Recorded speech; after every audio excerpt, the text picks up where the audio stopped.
Assalamualaikum warahmatullahi wabarakatuh. Terima kasih kepada Bapak Januar Eki Pambudi serta teman-teman sekalian. Puji dan syukur kita panjatkan kehadirat Tuhan Yang Maha Esa karena atas rahmatnya kita dapat mengikuti pembuatan tugas standar akuntansi keuangan yang telah ditugaskan. Pada kesempatan kali ini kami akan mempresentasikan materi yang telah diberikan. Semoga pemaparan kami dapat berjalan dengan lancar dan bermanfaat bagi kita semua. Selanjutnya, kita dari kelompok 5 dengan judul laporan keuangan konsolidasi. Di sini ada nama anggota yang pertama Riana Firdaus Hidayah, 2 Nuraini Oktavia, 3 Singgi Anggun Mulia, 4 Adinda Violita Ludia, 5 Diana Ulansyah Fitri, 6 Ilham Maulana, dan ketujuh Nadila. Selanjutnya akan dibacakan oleh Adinda.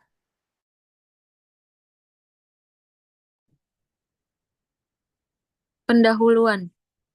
Perusahaan modern banyak beroperasi dalam bentuk grup sehingga memerlukan laporan keuangan konsolidasian untuk menggambarkan kondisi ekonomi grup secara menyeluruh. PSAK 65 mewajibkan entitas induk menyusun laporan keuangan konsolidasi apabila memiliki pengendalian atas entitas lain. Pengendalian mencakup kemampuan mengarahkan aktivitas relevan dan memperoleh manfaat dari entitas tersebut. Penyusunan laporan konsolidasi bertujuan memberikan informasi keuangan yang relevan, andal, dan tidak menyesatkan bagi pengguna laporan.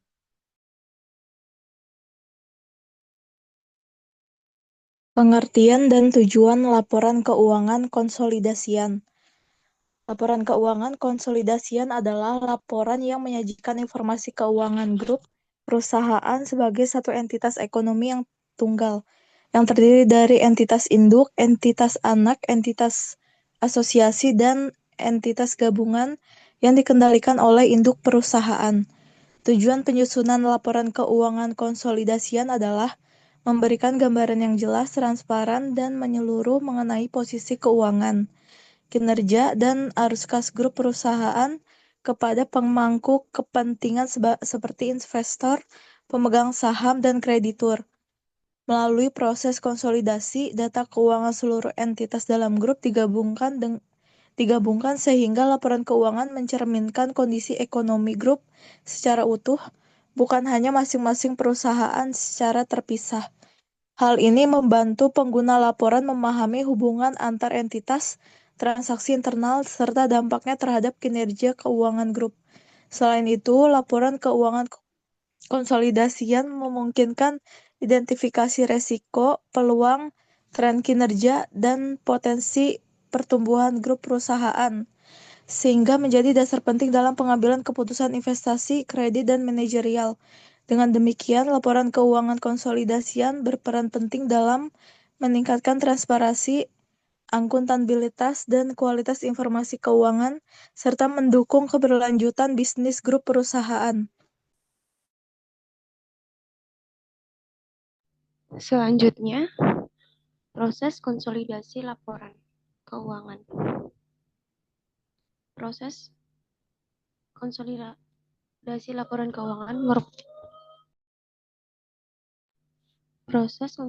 laporan keuangan merupakan tahapan penting dalam penyusunan laporan keuangan konsolidasi yang bertujuan menyajikan kinerja dan posisi keuangan grup perusahaan secara akurat dan transparan. Tahapan pertama adalah pengumpulan data keuangan dari seluruh entitas dalam grup, meliputi neraca, laporan laba rugi, arus kas, dan catatan pendukung lainnya. Tahapan berikutnya adalah pengelolaan data, yaitu dengan melakukan eliminasi transaksi seperti piutang-utang internal, penjualan internal, dan laba bulan tidak terjadi pengenaan SK. Selanjutnya, seluruh data keuangan yang telah disesuaikan, digabungkan, atau dikonsolidasikan sehingga grup perusahaan disajikan sebagai satu entitas ekonomi tunggal. Tahapan akhir adalah penyusunan dan penyajian laporan keuangan konsolidasian yang mencangkup neraca, laporan laba rugi, laporan arus kas, dan catatan atas laporan keuangan sebagai dasar pengambilan keputusan bagi para pemangku kepentingan. Kriteria dan Selanjutnya, pengungkapan dalam laporan keuangan konsolidasian. Pengungkapan dalam laporan keuangan konsolidasian bertujuan memastikan transparansi dan akuntabilitas informasi keuangan grup perusahaan. Laporan ini harus menjelaskan struktur grup, kebijakan akuntansi konsolidasi, hubungan kepemilikan antar entitas, dan serta transaksi intragrup yang terjadi. Selain itu, laporan konsolidasian perlu mengungkapkan kepentingan dan pengendali, informasi investasi, serta resiko dan ketidakpastian yang dapat mempengaruhi kinerja dan posisi keuangan grup. Dengan pengungkapan yang memandai, penggunaan laporan dapat memahami kondisi keuangan grup secara menyeluruh dan membuat keputusan ekonomi yang lebih tepat.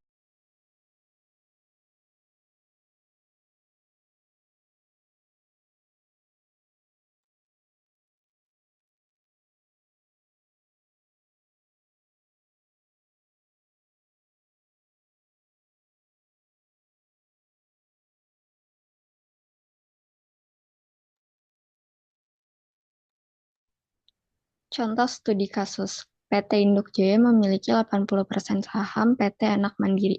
Pada tahun 2025 terjadi transaksi induk menjual barang ke anak sebesar 400 juta. Dengan laba 20%, sebanyak 25% barang masih menjadi persediaan akhir anak. Tetapi terdapat piutang internal sebesar 150 juta dan anak membayar dividen kepada induk sebesar 70 juta. Pertanyaannya, berapa laba belum terrealisasi yang harus dieliminasi dan sebutkan eliminasi yang harus dilakukan sesuai PSAK 65. Laba internal dari transaksi penjualan antar perusahaan adalah sebesar 20% dari 400 juta, yaitu 80 juta. Karena 25% barang masih tersisa sebagai persediaan akhir pada entitas anak, maka laba yang belum terrealisasi adalah sebesar 25% dari 80 juta, yaitu 20 juta. Laba tersebut belum dapat diakui secara konsolidasi karena barang belum terjual kepada pihak internal. Kemudian sesuai dengan PSAK 65 dalam laporan keuangan konsolidasian harus dilakukan eliminasi terhadap transaksi antar entitas dalam satu grup. Eliminasi yang dilakukan meliputi penghapusan laba belum terrealisasi sebesar 20 juta, penghapusan piutang dan utang internal sebesar 150 juta, serta penghapusan dividen internal sebesar 70 juta karena tidak boleh diakui sebagai pendapatan dalam laporan konsolidasian.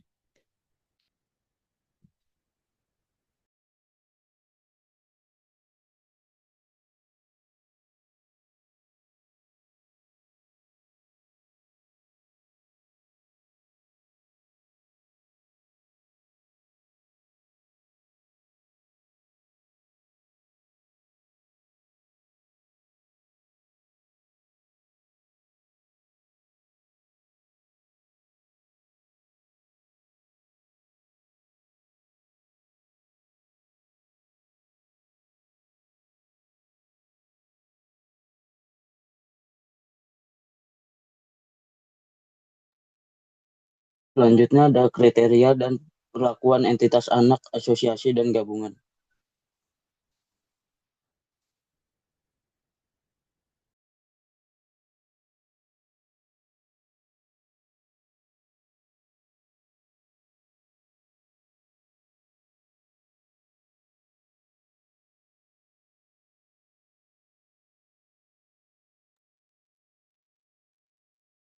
Dalam laporan keuangan, konsolidasian entitas dalam grup perusahaan dapat dibedakan menjadi entitas anak, entitas asosiasi, dan entitas gabungan. Berdasarkan tingkat pengendalian yang dimiliki oleh entitas induk, perbedaan ini penting karena menentukan cara penyajian laporan keuangan. Yang pertama ada entitas anak. Entitas anak adalah entitas yang dikendalikan oleh entitas induk karena induk memiliki kendali penuh seluruh aset, kewajiban, pendapatan, dan beban entitas anak digabungkan ke dalam laporan keuangan konsolidasian sehingga grup perusahaan disajikan sebagai satu kesatuan ekonomi. Yang kedua, entitas asosiasi. Entitas asosiasi adalah entitas yang dipengaruhi secara signifikan oleh entitas induk, tapi tidak dikendalikan. Oleh karena itu, dalam laporan keuangan konsolidasian, induk hanya mengakui bagian laba atau rugi sesuai dengan proporsi kepemilikannya melalui metode ekuitas. Entitas yang Entitas selanjutnya adalah entitas gabungan, merupakan entitas yang dikendalikan bersama oleh entitas induk dan pihak lain. Karena tidak ada pihak yang memiliki kendali penuh, penyajiannya dilakukan sesuai tingkat kendali yang dimiliki, umumnya menggunakan metode ekuitas atau konsolidasi proporsional.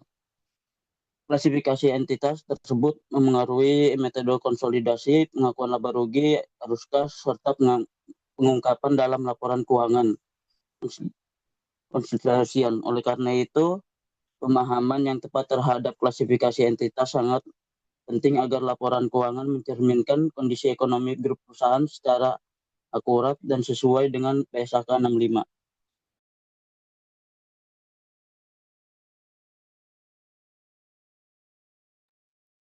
Kesimpulan, laporan keuangan konsolidasian wajib disusun oleh entitas induk yang memiliki pengendalian sesuai PSAK 65 untuk menyajikan kondisi keuangan grup sebagai satu entitas ekonomi. Proses konsolidasi yang dilakukan dengan menggabungkan laporan induk dan entitas yang dikendalikan serta mengeliminasi seluruh transaksi intragrup agar tidak terjadi peng- penganda pengandaan informasi. Klasifikasi entitas sebagai entitas anak, asosiasi atau gabungan menentukan metode pelaporan yang digunakan dan tingkat pengungkapan yang diperlukan. Dengan penerapan konsolidasi dan pengungkapan yang tepat, laporan keuangan konsolidasian mampu meningkatkan transparansi, akurasi, dan relevansi informasi keuangan bagi pengguna laporan. Sekian presentasi dari kelompok 5. Mohon maaf kurang dan lebihnya, mohon dimaklum. Wassalamualaikum warahmatullahi wabarakatuh.